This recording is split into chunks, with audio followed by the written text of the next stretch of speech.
What up, Combs?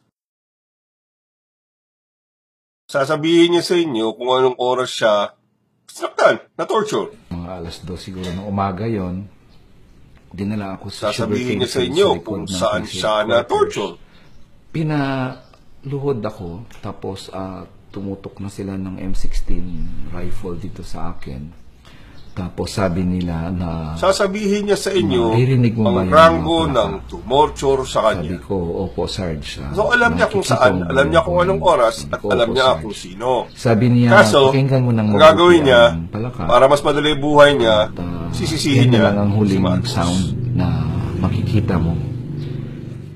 Colmenares, gusto mo ba ng sisi o hustisya? Game? Pagpalagay na lang natin na totoo yung sinasabi ng mga Idiot Aquino followers. Ngayong 21st century, mayroong tinatawag na criminal justice system. Ito ang sistema ng batas na mag-iimbestiga ang mga tao upang alamin ang katotohanan ng krimen. Isa sa pinakamabisang paraan ng criminal justice system ay yung forensic science, siyensya ng pag-aaral at pag-uungkat ng krimen. Ito yung napapanood natin sa sine na Silence of the Lambs at sa mga palabas sa TV na CSI Miami at NCIS. Sa 1975 at 1981 AI report, nandyan ang mga pangalan ng mga opisyales at sundalo sa military na sinasabing abusado. Pwede natin kunin ang mga video sa YouTube na sinasabing pang-aabuso ng mga military at pulis. Kunin ang litrato ng mga taong ito at hanapin sa records ng Camp Aguinaldo at Camp Crame upang madala sa hustisya. Hindi namin sinasabi na walang human rights abuses victims. Marami, siguro may human rights abuses victims ng martial law. Ang tanong, ang habol ba ng mga human rights victims at mga Idiot Aquino followers ay hustisya or sisi? Uulitin ko, ano ang habol ninyo? Hustisya o sisi?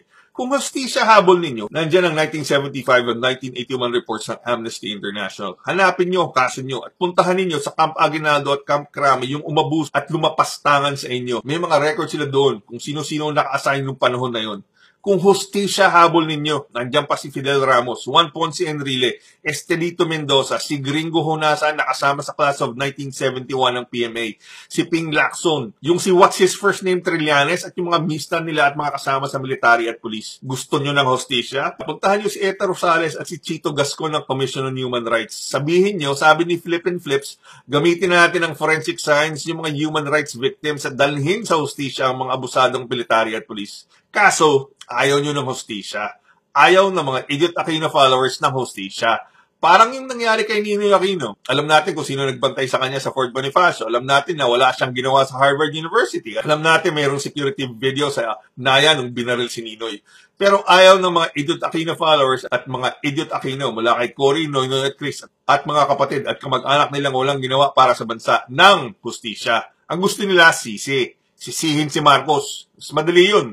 Sisihin si Marcos, yan ang banat ng mga simpleton.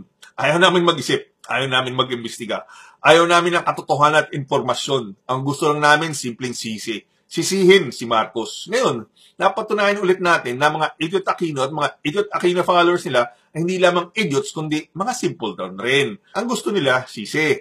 Mas simple yun. Ayaw nilang hustisya para sa mga human rights abuses at para sa santo ng mga dilaw na si Ninoy. Mas madali ang sisi para sa mga simpletons at mga Idiot Aquino followers. Kaya kapag may humirit kay Bongbong Marcos or Madam Miriam Santiago na martial law victims ek-ek, ang harap ng mga idiots at simpletons na yan ay sisi, hindi hustisya.